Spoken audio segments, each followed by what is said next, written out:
ദൈവത്തിന് സ്തുതി. പ്രഭാതകിരണത്തിലേക്ക് സ്നേഹവന്ദനം. ഭാഗം 1955. ഇന്ന് മെയ് മാസം 8-ാം തീയതി 128-ാമത്തെ ദിവസത്തിലെത്തി. ജയിച്ചവരെ അന്വേഷിക്കാനായിട്ട് ഇവിടെ അനേകരുണ്ട്.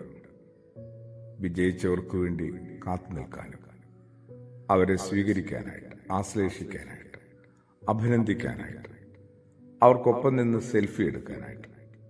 അങ്ങനെ വിജയിച്ചവർ വലിയ ഹീറോയാകുക നമ്മുടെ ഈ കാലത്ത്. തോറ്റവരെവിടെയാണ്? പരാജയപ്പെട്ടവരൊക്കെ എവിടെയാണ്?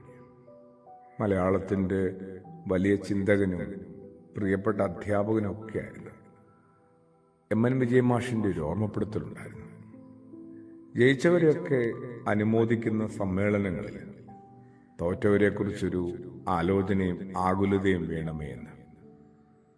10 പേരുടെ ഒരു ഓട്ട മത്സരത്തിൽ ഒരാൾ ഒന്നാം സ്ഥാനത്തെത്തിയാൽ അയാൾക്ക് ചില അംഗീകാരങ്ങളൊക്കെ കിട്ടുന്നുണ്ട്. അയാളും അംഗീകാരങ്ങൾ നൽകുന്നവരും അനുമോദിക്കുന്നവരും ഓർക്കേണ്ട ഒരു കാര്യമുണ്ട്. ഒപ്പം 9 പേര് കൂടി ഓടാനുണ്ടായിരുന്നത് കൊണ്ടാണ് ഈ മത്സരം പോലും നടന്നത്. പലപ്പോഴും തോറ്റവരെ എല്ലാവരും വിസ്മരിച്ച് കളയുന്നുണ്ട്. ആവശ്യത്തിലധികം അപമാനിക്കുന്നുണ്ട്, അകറ്റി നിർത്തുന്നുണ്ട്. ഒന്നിനും കൊള്ളാത്തവരെന്ന് മുദ്ര കുത്തുന്നുണ്ട്. ഒരു വീടിനകത്ത് പോലും അങ്ങനെയാണ്. 2 മക്കളിൽ ചിലർക്കൊക്കെ കുറച്ചും കൂടി സാമർഥ്യമുണ്ടെന്ന് ആരോ കണ്ടെത്തുന്നുണ്ട്. അതോടുകൂടി മറ്റേയാളുടെ കാര്യം പോക്കാണ്. എന്തിനാണെന്നാണ് ഒരു പാഴ്മരം, പാഴ്ചെടി. എന്തായാലും വിശുദ്ധനായ യോഹന്നാൻ ശ്ലീഹായുടെ സുവിശേഷത്തിന്റെ അവസാന അധ്യായം, പത്രോസിന്റെ നേതൃത്വത്തിൽ ഒരു 7 അംഗ സംഘം യേശുവിനെ വിട്ട് മത്സ്യം പിടിക്കാനായിട്ട് കടലിലേക്ക് ഇറങ്ങുന്നു. രാത്രി മുഴുവൻ നിറഞ്ഞ് നീണ്ടുനിന്ന അധ്വാനം വിഫലമാകുന്നു. ഉഷസാകുമ്പോൾ യേശു കരയിലെത്തുന്നു. എന്തെങ്കിലും കയ്യിൽ ഉണ്ടോ എന്ന് ചോദിക്കുക. കുഞ്ഞുങ്ങളെ, എന്തെങ്കിലും കയ്യിലുണ്ടോ? പരിഹസിക്കുന്നില്ല എന്നുള്ളതാണ്. ശരിക്കും കളിയാക്കുന്നില്ല, ശാസിക്കുന്നില്ല. ശാസനയൊക്കെ ആവശ്യമാണ് കേട്ടോ, കുറച്ചൊക്കെ കളിയാക്കലും ആവശ്യമാണ്.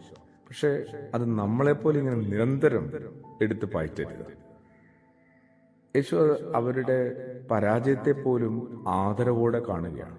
അപ്പൊ യേശു കണ്ടത് അവരുടെ പരാജയ ഫലത്തെ അല്ല, അവരുടെ ശ്രമത്തെ ആവും. പരാജയത്തിനൊക്കെ മുമ്പ് ഒരു ശ്രമം നടത്തുന്നുണ്ട്. ആ ശ്രമത്തെ ഒന്ന് തിരിച്ചറിയാനും ആദരിക്കാനും അനുമോദിക്കാനും എപ്പോഴാണ് നമ്മൾ പഠിക്കുക? എൻട്രൻസിൻ്റെ ഒക്കെ എക്സാമൊക്കെ 1, 2, 3 വട്ടം ഓരോ വർഷവും റിപ്പീറ്റിന് ശ്രമിച്ചിട്ട് ഒന്നും ആകാതെ നിൽക്കുന്നവരെ നമ്മൾ ആ പരീക്ഷകളുടെ അവസാന ഫലം വെച്ചല്ലേ പലപ്പോഴും വിലയിരുത്തുക. ഒന്നിനും കൊള്ളത്തില്ലെന്നേ 2-3 വർഷം വെറുതെ കളഞ്ഞു. ഒന്ന് മാറ്റിപ്പിടിക്കണ്ടേ? അവരുടെ വലിയ തപസ് പോലത്തെ ശ്രമത്തെ എപ്പോഴാണ് തിരിച്ചറിയുക? കയ്യിലൊന്നുമില്ല എന്നവർ മറുപടി പറയുമ്പോൾ യേശുവിന് മറുപടി പടകിന്റെ വലത്ത് വലയെറിയാനാണ്. ഒരു ഗൈഡൻസ് കൂടെ കൊടുക്കാനായിട്ട് എപ്പോഴാണ് പേരന്റ് എന്ന നിലയിൽ, അപ്പനും അമ്മയെന്ന നിലയിൽ, ഒരു പുരോഹിതൻ എന്ന നിലയിൽ ഞാനും പാകപ്പെടുക. യേശുവെ, എന്നെ കൂടി ഒന്ന് സഹായിക്കണമേ. ആമേൻ.